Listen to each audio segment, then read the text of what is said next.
नमस्कार। दोपहर समाचार में आपका स्वागत है।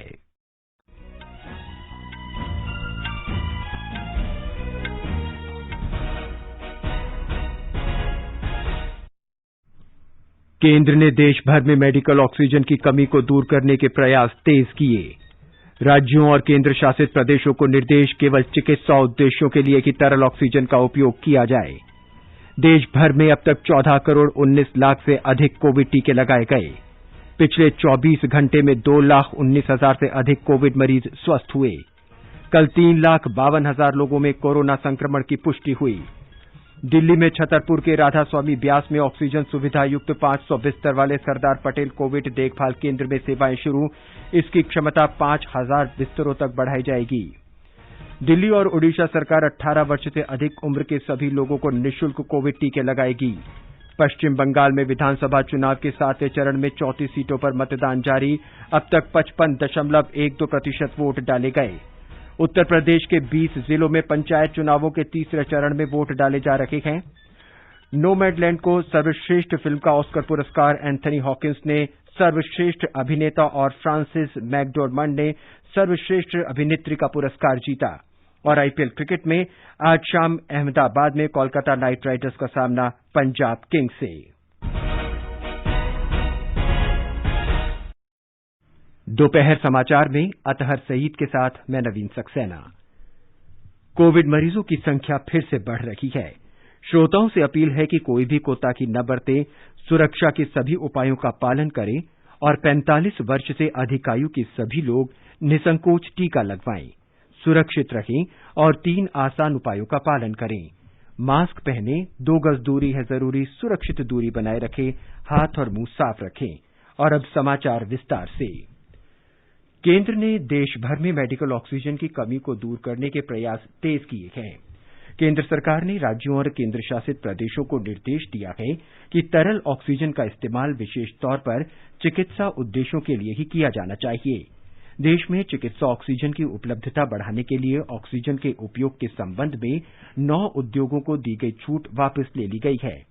केंद्रीय गृह सचिव अजय भल्ला ने राज्यों के मुख्य सचिवों और केंद्र शासित प्रदेशों के प्रशासकों को इस संबंध में पत्र लिखा है। श्री भल्ला ने ऑक्सीजन उत्पादन इकाइयों से अधिक उत्पादन करने तथा इसे सरकार को उपलब्ध कराने को कहा है। तरल ऑक्सीजन उपलब्ध सारा भंडार भी सरकार को उपलब्ध कराया जाना चाहिए, जिससे इसका चिकित्सा में प्रयोग किया जा सके। श्री भल्ला ने कहा कि तरल ऑक्सीजन के उपयोग के संबंध में किसी उद्योग को कोई छूट नहीं दी गई है। देश भर में अब तक 14 करोड़ 19 लाख से अधिक कोविड टीके लगाए गए हैं। केंद्रीय स्वास्थ्य मंत्रालय ने कहा है कि पिछले 24 घंटों के दौरान 9,95,000 से अधिक टीके लगाए गए। इस बीच कल 3,52,991 लोगों में कोरोना संक्रमण की पुष्टि हुई। इसे मिलाकर संक्रमित लोगों की संख्या 1 करोड़ 73 लाख से अधिक हो गई। इस दौरान 2,812 लोगों की मृत्यु होने के साथ ही देश में मृतकों की संख्या 1,95,000 से अधिक हो गई है। पिछले 24 घंटों के दौरान 2,19,000 से अधिक रोगी ठीक हुए हैं। इसके साथ ही संक्रमण से ठीक होने की दर 82.62% हो गई है। अब तक 1 करोड़ 43 लाख से अधिक रोगी ठीक हो चुके हैं। इस समय 28,13,000 से अधिक मरीज उपचार करा रहे हैं, जो कुल संक्रमित मामलों का 16.25% है। भारतीय आयुर्विज्ञान अनुसंधान परिषद ने कहा है कि पिछले 24 घंटों के दौरान 14,02,000 से अधिक कोविड नमूनों की जांच की गई। अब तक देश में 27 करोड़ 93 लाख से अधिक कोविड जांच की जा चुकी है। केंद्र सरकार टीकाकरण अभियान के तीसरे चरण के लिए राज्यों और केंद्र शासित प्रदेशों को अपने 50% कोटे से निःशुल्क कोविड टीके देना जारी रखेगी। फेसबुक पोस्ट पर स्वास्थ्य मंत्री डॉक्टर हर्षवर्धन ने कहा कि शेष 50% कोटे में राज्यों को स्वतंत्रता होगी। कई राज्यों ने अपने अनुसार टीकाकरण प्रक्रिया शुरू करने का अनुरोध किया था और अब शेष 50% कोटे से उन्हें अपने हिसाब से प्राथमिकता वाले समूहों को टीके लगाने की स्वतंत्रता मिलेगी। इस कोटे में निजी क्षेत्र भी आ सकेंगे, ताकि संयुक्त प्रयासों से हर वयस्क को जल्द से जल्द टीका लगाने का लक्ष्य हासिल किया जा सके।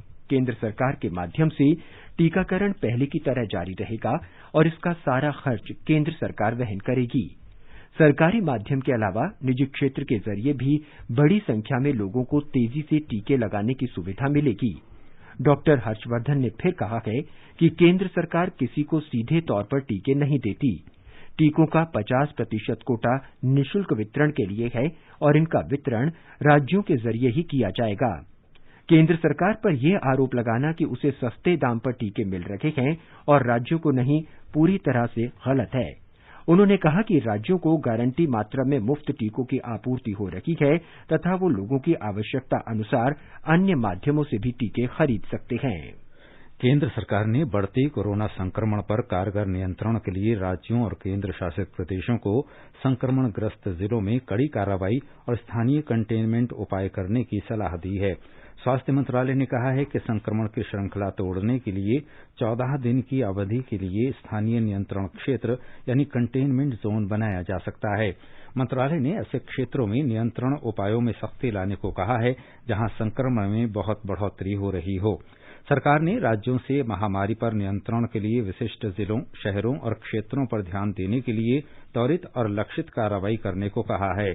सरकार ने कहा है कि जिन जिलों में संक्रमण 10% से अधिक है या अस्पतालों में 60% बिस्तर मरीजों से भरे हैं, वहां कड़ी कार्रवाई की जाए।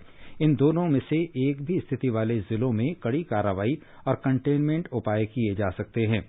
संक्रमण की श्रृंखला तोड़ने के लिए स्थानीय नियंत्रण क्षेत्र में 14 दिन के लिए लोगों को परस्पर मिलने जुलने पर पाबंदी रहेगी। स्थानीय कंटेनमेंट क्षेत्र में 3 सूत्रों पर ध्यान दिया जाएगा, जिसमें नियंत्रण, नैदानिक प्रबंधन और सामुदायिक सहयोग शामिल हैं। मंत्रालय ने कहा है कि नियंत्रण क्षेत्र की सीमा स्पष्ट निर्धारित की जाएगी और नियंत्रण के कड़े उपाय किए जाएंगे ताकि संक्रमण बाहर न फैले। सामाजिक, राजनीतिक, खेल, मनोरंजन, शैक्षिक, धार्मिक आयोजनों से जुड़ी सभाओं और सम्मेलनों पर प्रतिबंध रहेगा। ये समाचार हमारी वेबसाइट newsonair.com/hindi और हमारे mobile app news on AIR पर भी उपलब्ध हैं। चलो मिलकर एक शुरुआत करें, चलो एक फैसला आज करें, मास्क नहीं तो टोकेंगे, कोरोना को रोकेंगे। चलो एक इरादा करते हैं, चलो कुछ वादा करते हैं, मास्क नहीं तो टोकेंगे, कोरोना को रोकेंगे। दोपहर समाचार में आपका फिर स्वागत है। प्रधानमंत्री नरेंद्र मोदी ने देश के सरकारी अस्पतालों में 551 ऑक्सीजन संयंत्र लगाने का आदेश दिया है। ये संयंत्र लगाने के लिए राशि पीएम केयर्स फंड से दी जाएगी। श्री मोदी ने संबंधित अधिकारियों को जल्दी से जल्दी इन pressure swing adsorption medical oxygen संयंत्रों को शुरू करने के आदेश दिए हैं। प्रधानमंत्री कार्यालय ने कहा है कि विभिन्न राज्यों और केंद्र शासित प्रदेशों के जिला मुख्यालयों में चिन्हित सरकारी अस्पतालों में ये संयंत्र लगाए जाएंगे। इससे जिलों के सरकारी अस्पतालों में अचानक ऑक्सीजन की कमी की समस्या नहीं होगी और इन्हें कोविड तथा अन्य रोगों से ग्रस्त मरीजों के लिए निर्बाध रूप से पर्याप्त मात्रा में ऑक्सीजन मिल सकेगी। भारतीय वायुसेना देश में लगातार ऑक्सीजन की आपूर्ति कर रही है। गृह मंत्रालय ने बताया है कि वायुसेना ने कल ऑक्सीजन सिलेंडर उदयपुर से जामनगर भेजे। सड़क मार्ग से लाया गया पहला टैंकर 3 घंटे में खाली करके फिर से भरने के लिए विमान से वापस भेजा गया। दिल्ली में चिकित्सा ऑक्सीजन क्षमता बढ़ाने के लिए पीएम केयर्स कोष के सहयोग से 8 पीएसए ऑक्सीजन उत्पादन संयंत्र लगाए जा रहे हैं। सरकारी सूत्रों ने बताया है कि इन संयंत्रों से 14.4 मीट्रिक टन मेडिकल ऑक्सीजन क्षमता बढ़ जाएगी। इन 8 संयंत्रों में से एक संयंत्र कौशिक एन्क्लेव स्थित बुराड़ी अस्पताल में पहले ही स्थापित किया जा चुका है, जबकि 4 संयंत्र दीनदयाल उपाध्याय अस्पताल, लोकनायक अस्पताल, रोहिणी में बाबा साहेब आम्बेडकर अस्पताल और अशोक विहार के दीपचंद बंधु अस्पताल में 30 अप्रैल तक स्थापित किए जाने की संभावना है। पिछले वर्ष नवंबर से साप्ताहिक समीक्षा के बावजूद दिल्ली सरकार ने इन संयंत्रों के लिए स्थल तैयार करने में देरी की। बिहार में ऑक्सीजन की बढ़ती मांग को देखते हुए राज्य के 15 जिलों में ऑक्सीजन संयंत्र लगाए जाएंगे। ये संयंत्र पीएम केयर्स फंड के अंतर्गत स्थापित होंगे। फंड के अंतर्गत ऑक्सीजन उत्पादन संयंत्र राज्य के पटना, बेगूसराय, दरभंगा, भागलपुर, भोजपुर, गया, गोपालगंज, कटिहार, मधुबनी, मुजफ्फरपुर, नालंदा, पश्चिम चंपारण, पूर्णिया, सहरसा और वैशाली जिलों में लगेंगे। इस बीच राज्य में कोविड संक्रमण के नए मामले तेजी से बढ़ते जा रहे हैं। राज्य में कल 12,795 कोरोना संक्रमण के मामले सामने आए। 118 लोगों की मृत्यु भी हुई। इसके साथ ही संक्रमण से मरने वालों की संख्या 2,155 पर पहुंच गई है। संक्रमित होने की दर 12% से अधिक है। इस बीच कल 53,311 लोगों में कोविड टीके लगाए गए। राज्य में अब तक 66,18,029 लोगों का टीकाकरण हो चुका है। छत्तीसगढ़ में रायपुर सहित कई जिलों में लॉकडाउन 6 मई सुबह 6 बजे तक बढ़ा दिया गया है। इन जिलों में लॉकडाउन आज समाप्त हो रहा था। कोरोना संक्रमण के लगातार बढ़ रहे मामलों को ध्यान में रखते हुए ये कदम उठाया गया है। हमारे संवाददाता ने बताया है कि लॉकडाउन के दौरान विभिन्न जिलों की सीमाएं सील रहेंगी, लेकिन कई जिला प्रशासन ने लोगों की सुविधाओं को ध्यान में रखते हुए कुछ सेवाओं में छूट दी है।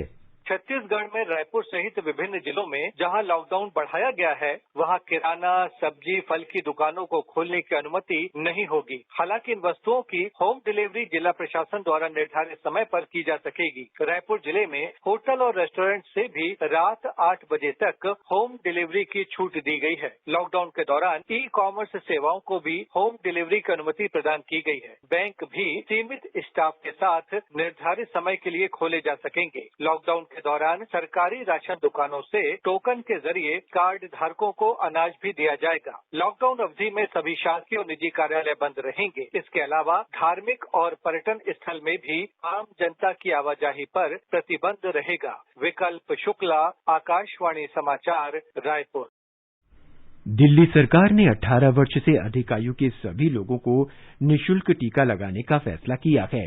दिल्ली के मुख्यमंत्री अरविंद केजरीवाल ने आज एक संवाददाता सम्मेलन में कहा कि दिल्ली सरकार ने 1 करोड़ 34 लाख वैक्सीन खरीदने की मंजूरी दे दी है। कोविड महामारी से निपटने में टीकाकरण को एकमात्र उपाय बताते हुए श्री केजरीवाल ने कहा कि सरकार लोगों को टीका लगाने की योजना तैयार कर रही है। दक्षिण दिल्ली में राधा स्वामी ब्यास छतरपुर स्थित सरदार पटेल कोविड देखभाल केंद्र आज सुबह मरीजों की भर्ती के साथ शुरू हो गया। आकाशवाणी से बातचीत में भारत तिब्बत सीमा पुलिस आईटीबीपी के महानिदेशक एसएस देसवाल ने बताया कि इस केंद्र में जिला निगरानी अधिकारी द्वारा रेफर किए गए मरीजों की भर्ती की जा रही है। Sardar Patel covid care centre and hospital Radha Swami Satsang Chhatarpur campus में स्टार्ट किया गया है, जिसकी शुरुआत में कैपेसिटी करीब 500 होगी। इसमें सारे के सारे बेड ऑक्सीजनेटेड हैं, लेकिन इसमें एडमिशन सारे के सारे जो डिस्ट्रिक्ट अथॉरिटीज हैं दिल्ली की, उनकी रिकमेंडेशंस पे होगी, ताकि हर आदमी वहां पर आकर भीड़ ना करे। तो इसलिए सारे के सारे हमारा निवेदन है कि जो हमने एक प्रोसीजर ले डाउन किया है, उसके अनुसार ही एडमिशन किए जाएंगे और ट्रीटमेंट की जाएगी। मरीजों को पहले शुरुआती दस्तावेज के साथ रिसेप्शन पर रिपोर्ट करना होगा। इसके बाद उनकी जांच की जाएगी, फिर उन्हें अस्पताल में भर्ती किया जाएगा। भर्ती होने के बाद मरीजों को एक किट दी जाएगी। सभी इलाज, दवाइयां, भोजन और अन्य सुविधाएं निःशुल्क दी जा रही हैं। इस केंद्र में परेशान मरीजों को परामर्शदाताओं की सुविधा भी उपलब्ध कराई जा रही है। गृह मंत्रालय ने राजधानी में सरदार पटेल कोविड देखभाल केंद्र के संचालन के लिए आईटीबीपी को नोडल बल के रूप में नियुक्त किया है। ओडिशा सरकार 18 वर्ष से अधिक उम्र के लोगों को निःशुल्क कोरोना टीका लगाएगी। मुख्यमंत्री नवीन पटनायक ने कहा कि सरकार इसके लिए 2000 करोड़ रुपए व्यय करेगी। 1 मई से राष्ट्रव्यापी टीकाकरण का तीसरा चरण शुरू होने से पहले उड़ीसा सरकार ने 18 से 44 वर्ष के करीब 1 करोड़ 93 लाख लोगों को टीका लगाने की तैयारी कर ली है। राज्य सरकार ने सीरम इंस्टीट्यूट ऑफ इंडिया से 377 लाख कोविशील्ड वैक्सीन और भारत बायोटेक से 10 लाख से अधिक कोवैक्सीन खरीदने का ऑर्डर दिया है। उड़ीसा राज्य मेडिकल कॉर्पोरेशन लिमिटेड कोवैक्सीन खरीद के लिए नोडल एजेंसी बनाया गया है। इस बीच राज्य सरकार ने ऑक्सीजन की कमी से निपटने के लिए 6 राज्यों को मेडिकल ऑक्सीजन भेजना सुनिश्चित किया है। सरकार ने जिला औषधि निरीक्षकों से कोविड अस्पतालों के ऑक्सीजन सिलेंडरों को समय से भरने और भेजने का भी निर्देश दिया है। भुवनेश्वर से गिरीश चंद्र दास की रिपोर्ट के साथ समाचार कक्ष से मैं शशि भूषण त्रिपाठी। आगे बढ़ने से पहले मुख्य समाचारों पर एक नजर। केंद्र ने देश भर में मेडिकल ऑक्सीजन की कमी को दूर करने के प्रयास तेज किए। राज्यों और केंद्र शासित प्रदेशों को निर्देश, केवल चिकित्सा उद्देश्यों के लिए ही तरल ऑक्सीजन का उपयोग किया जाए। देश भर में अब तक 14 करोड़ 19 लाख से अधिक कोविड टीके लगाए गए। पिछले 24 घंटे में 2,19,000 से अधिक कोविड मरीज स्वस्थ हुए। कल 3,52,000 लोगों में कोरोना संक्रमण की पुष्टि हुई।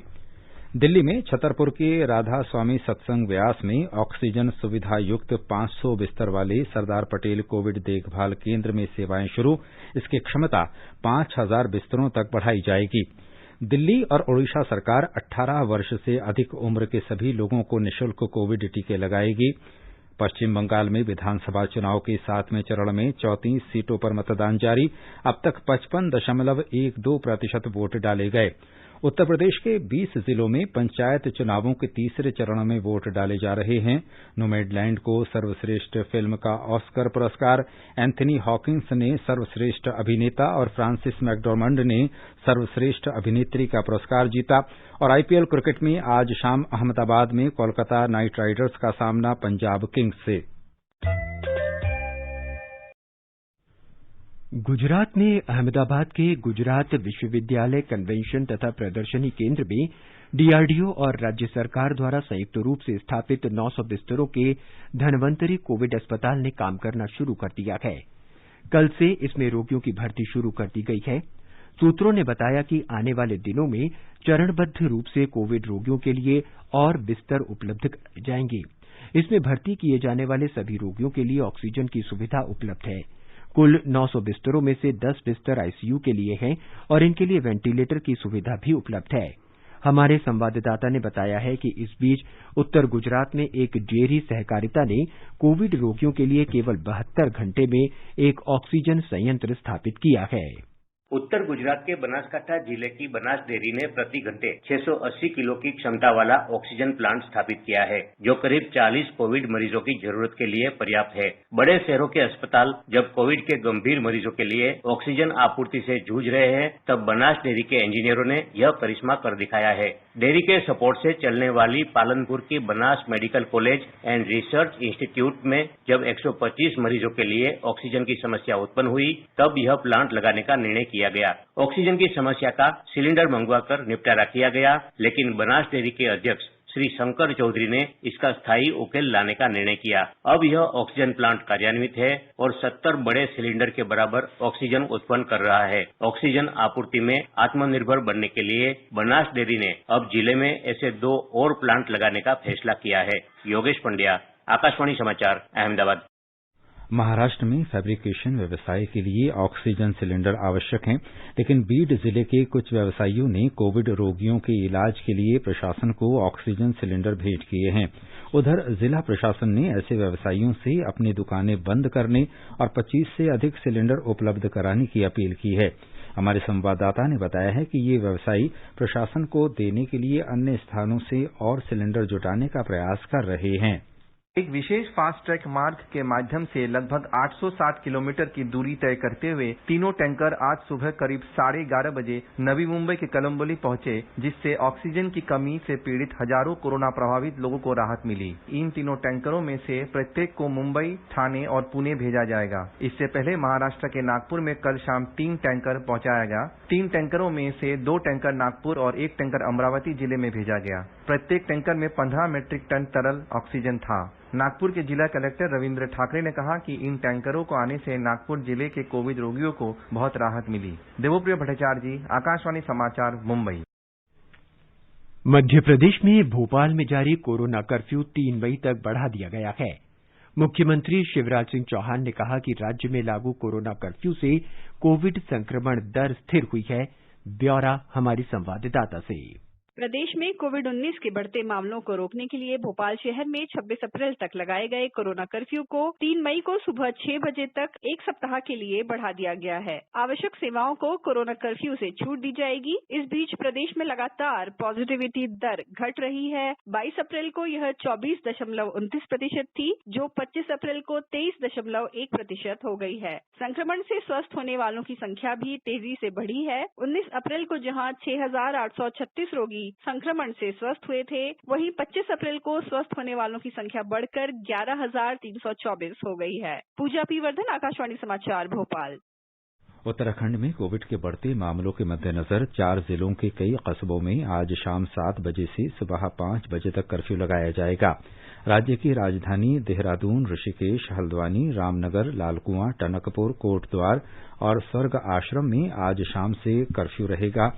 बैंक, सब्जी और किराने की दुकानें, पेट्रोल पंप जैसी आवश्यक सेवाएं खुली रहेंगी। तेलंगाना में पिछले 24 घंटों के दौरान कोविड-19 और अन्य गंभीर बीमारियों से एक दिन में रिकॉर्ड 43 लोगों के मरने की पुष्टि हुई है। राज्य कोविड बुलेटिन के अनुसार राज्य में कोविड मृतकों की संख्या 2042 हो गई है। 6,551 लोगों में कोरोना संक्रमण की पुष्टि होने के साथ ही संक्रमित लोगों की संख्या 4 लाख से अधिक हो गई है। इस बीच कल एक दिन में 60,000 से अधिक लोगों को कोविड का टीका लगाया गया। इसके साथ ही राज्य में 40 लाख से अधिक लोगों को टीका लगाया जा चुका है। प्रधानमंत्री नरेंद्र मोदी ने आज जापान के प्रधानमंत्री योशिहिदे सुगा से बातचीत की। श्री मोदी ने एक ट्वीट में कहा कि दोनों देशों ने विभिन्न द्विपक्षीय कार्यों की प्रगति पर विचार विमर्श किया। उन्होंने कहा कि उच्च प्रौद्योगिकी, कौशल विकास और महामारी से संघर्ष सहित विभिन्न क्षेत्रों में सहयोग किए जाने पर भी वार्ता हुई। केंद्र सरकार ने अंतर्राष्ट्रीय व्यापार से संबंधित मुद्दों को सुलझाने और उनकी निगरानी के लिए कोविड-19 हेल्प डेस्क स्थापित किया है। व्यापारी आयात तथा निर्यात से संबंधित जानकारी और सहायता के लिए इससे मदद ले सकते हैं। केंद्रीय वाणिज्य और उद्योग मंत्री पीयूष गोयल ने बताया कि यह हेल्प डेस्क आयात तथा निर्यात की स्थिति की निगरानी करेगा और कोविड के बढ़ते मामलों के मद्देनजर व्यापार से जुड़े हितधारकों के सामने आने वाली मुश्किलों के समाधान में मदद करेगा। आयातक और निर्यातक अपने मुद्दों के समाधान के लिए विदेश व्यापार महानिदेशालय की वेबसाइट dgft.gov.in के माध्यम से सहायता प्राप्त कर सकते हैं। ये समाचार आकाशवाणी से प्रसारित किए जा रहे हैं। ताजा समाचार जानने के लिए आप हमारे Twitter handle @AIR News Hindi को फॉलो कर सकते हैं। ये आकाशवाणी है। पश्चिम बंगाल में विधानसभा चुनाव के 7वें चरण के लिए मतदान सुचारू रूप से जारी है। दोपहर 1:30 बजे तक औसतन 55.12% वोट डाले गए हैं। सुबह 7 बजे शुरू हुआ मतदान शाम 6:30 बजे तक चलेगा। इस चरण में 5 जिलों के 34 निर्वाचन क्षेत्रों में वोट डाले जा रहे हैं। राज्य में 8 चरणों में चुनाव कराया जा रहा है। मतदान के बारे में और जानकारी प्राप्त करने के लिए अपने संवाददाता सुधींद्रा से बात करते हैं। सुधींद्रा, मतदान कैसा चल रहा है? हाँ नवीन जी, देखिए आज सुबह से मैंने काफी मत क्षेत्र जाके देखा है और जो मुख्यमंत्री ममता बनर्जी का पूर्व क्षेत्र था भवानीपुर, मैं वहां पे भी गया। उसके बाद बॉलीगुंज गया, कोलकाता पोर्ट मत क्षेत्र है, वहां पे भी मैंने जाके देखा और सभी जगह पे वोटिंग शांतिपूर्वक चल रहा है। लंबे कतार तो मैंने नहीं देखे, मगर मतदाता नियमित रूप से मत केंद्रों में आ रहे थे और कुछ केंद्र पर ईवीएम की तकनीकी खराबी देखी गई, मगर वहां थोड़ी देर से मतदान शुरू हुआ। सुधींद्रा, कोविड के मद्देनजर सुरक्षा के क्या-क्या प्रबंध किए गए हैं? हाँ नवीन जी, देखिए कोविड के मद्देनजर सभी सावधानी बरती जा रही है। यहाँ पे चुनाव कर्मचारी और सुरक्षा कर्मी और स्वास्थ्य विभाग के जो मुलाजिम हैं, उनके बीच अच्छा सहयोग दिखाई दिया। यहाँ पे मतदाता आते ही उनका वोटर स्लिप देखा जाता था और उसके बाद उनका जो बूथ नंबर है उसके हिसाब से उनको भेजा जा रहा है यहाँ पे। और प्रवेश द्वार में उनका जो थर्मल चेकिंग करना है वो कर रहे हैं और हाथों पर जो सैनिटाइजर डालना है वो कर रहे हैं।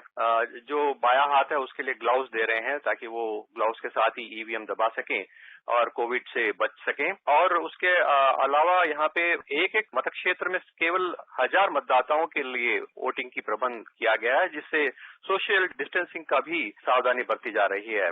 नवीन जी, सुधींद्रा, 34 क्षेत्रों में आज हो रहे चुनाव में क्या प्रमुख मुद्दे रहे? देखिए 7वें चरण के चुनाव में विकास, निरुद्योग समस्या और भ्रष्टाचार प्रमुख मुद्दे रहे और कोरोना के रोकथाम का विषय भी चुनाव मुद्दा बन गया यहाँ पे। और प्रचार कार्य तो 72 घंटे पहले ही यहाँ रोक दिया था, इसलिए यहाँ पे जो वर्चुअल कैंपेनिंग होता है उसके द्वारा और जो लाउड स्पीकर द्वारा रिकॉर्डेड मैसेज भेजा जाता है उसके द्वारा प्रचार कार्य चलाया गया यहाँ से। नवीन जी, उत्तर प्रदेश के 20 जिलों में पंचायत चुनाव के तीसरे चरण के लिए मतदान जारी है। मतदान आज सुबह 7 बजे शुरू हुआ और शाम 6 बजे तक चलेगा।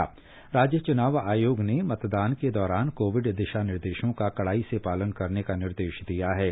मतदाताओं को मास्क लगाने और सुरक्षित दूरी बनाए रखने को कहा गया है। नोमैडलैंड को सर्वश्रेष्ठ फिल्म का ऑस्कर पुरस्कार मिला है। एंथनी हॉकिंस ने सर्वश्रेष्ठ अभिनेता और फ्रांसिस मैकडोरमंड ने सर्वश्रेष्ठ अभिनेत्री का पुरस्कार जीता। अमेरिका के लॉस एंजलिस में आयोजित पुरस्कार समारोह में च्लोई जाओ फिल्म नोमैडलैंड के लिए सर्वश्रेष्ठ निर्देशक का पुरस्कार जीतने वाली पहली अश्वेत महिला बन गई हैं। साथ ही वो दूसरी महिला हैं जिन्हें इस श्रेणी में ऑस्कर पुरस्कार मिला है। यान यू जंग को फिल्म मिनारी के लिए सर्वश्रेष्ठ सहायक अभिनेत्री का पुरस्कार मिला। डैनियल कालुयो को film Judas and the black मसीहा के लिए सर्वश्रेष्ठ सहायक अभिनेता का पुरस्कार मिला। डेनमार्क की एनदर राउंड को सर्वश्रेष्ठ अंतर्राष्ट्रीय फीचर फिल्म का पुरस्कार दिया गया। ऑस्कर पुरस्कार समारोह लॉस एंजलिस के 2 स्थलों डॉल्बी थिएटर और यूनियन स्टेशन में आयोजित किया गया। आईपीएल क्रिकेट में आज अहमदाबाद में पंजाब किंग्स का सामना कोलकाता नाइट राइडर्स से होगा। मैच शाम 7:30 बजे से शुरू होगा। कल रात दिल्ली कैपिटल्स ने सनराइजर्स हैदराबाद को रोमांचक सुपर ओवर में हरा दिया।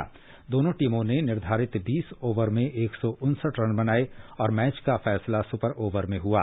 एक अन्य मैच में मुंबई में चेन्नई सुपर किंग्स ने रॉयल चैलेंजर्स बैंगलोर को 69 रन से हराया। विदेश मंत्री डॉक्टर एस जयशंकर ने भारतीय परमाणु वैज्ञानिक कृष्णमूर्ति संथानम की मृत्यु पर शोक व्यक्त किया है। डॉक्टर जयशंकर ने कहा कि श्री के संथानम रक्षा अनुसंधान और विकास संगठन डीआरडीओ, परमाणु ऊर्जा विभाग और रक्षा अध्ययन और विश्लेषण संस्थान से जुड़े रहे। उन्होंने कहा कि श्री कृष्णमूर्ति संथानम का 1998 में पोखरण 2 में विशेष योगदान रहा। डॉक्टर जयशंकर ने कहा कि उन्होंने विदेश मंत्रालय में एक पीढ़ी को प्रौद्योगिकी और निर्यात नियंत्रण जैसे विषय के बारे में प्रशिक्षित किया। रक्षा मंत्री राजनाथ सिंह ने डॉक्टर के संथानम के निधन पर गहरा दुख व्यक्त किया है। शंकर जयकिशन ने हिंदी फिल्मों में एक से बढ़कर एक हिट गानों में संगीत दिया। इस जोड़ी को सफलतम संगीतकार जोड़ी में शामिल किया जाता है। आज इस जोड़ी के शंकर सिंह रघुवंशी की पुण्यतिथि है। इस जोड़ी ने चोरी चोरी, अनाड़ी, दिल अपना और प्रीत पराई, प्रोफेसर सूरज, मेरा नाम जोकर जैसी अनेक फिल्मों में संगीत दिया। आकाशवाणी की ओर से शंकर को विनम्र श्रद्धांजलि। आइए सुनते हैं उनके संगीत से सजी फिल्म 30।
मुख्य समाचार एक बार फिर। केंद्र ने देश भर में मेडिकल ऑक्सीजन की कमी को दूर करने के प्रयास तेज किए। राज्यों और केंद्र शासित प्रदेशों को निर्देश, केवल चिकित्सा उद्देश्यों के लिए ही तरल ऑक्सीजन का उपयोग किया जाए। देश भर में अब तक 14 करोड़ 19 लाख से अधिक कोविड टीके लगाए गए। पिछले 24 घंटे में 2,19,000 से अधिक कोविड मरीज स्वस्थ हुए। कल 3,52,000 लोगों में कोरोना संक्रमण की पुष्टि हुई। दिल्ली में छतरपुर के राधा स्वामी सत्संग ब्यास में ऑक्सीजन सुविधा युक्त 500 बिस्तर वाले सरदार पटेल कोविड देखभाल केंद्र में सेवाएं शुरू। इसकी क्षमता 5,000 बिस्तरों तक बढ़ाई जाएगी। दिल्ली और ओडिशा सरकार 18 वर्ष से अधिक उम्र के सभी लोगों को निःशुल्क कोविड टीके लगाएगी। पश्चिम बंगाल में विधानसभा चुनाव के 7वें चरण में 34 सीटों पर मतदान जारी। अब तक 55.12% वोट डाले गए। उत्तर प्रदेश के 20 जिलों में पंचायत चुनावों के तीसरे चरण में वोट डाले जा रहे हैं। नोमैडलैंड को सर्वश्रेष्ठ फिल्म का ऑस्कर पुरस्कार, एंथनी हॉकिंस ने सर्वश्रेष्ठ अभिनेता और फ्रांसिस मैकडॉर्मंड ने सर्वश्रेष्ठ अभिनेत्री का पुरस्कार जीता। और आईपीएल क्रिकेट में आज शाम अहमदाबाद में कोलकाता नाइट राइडर्स का सामना पंजाब किंग्स से। इसके साथ ही दोपहर समाचार का ये अंक समाप्त हुआ। नमस्कार।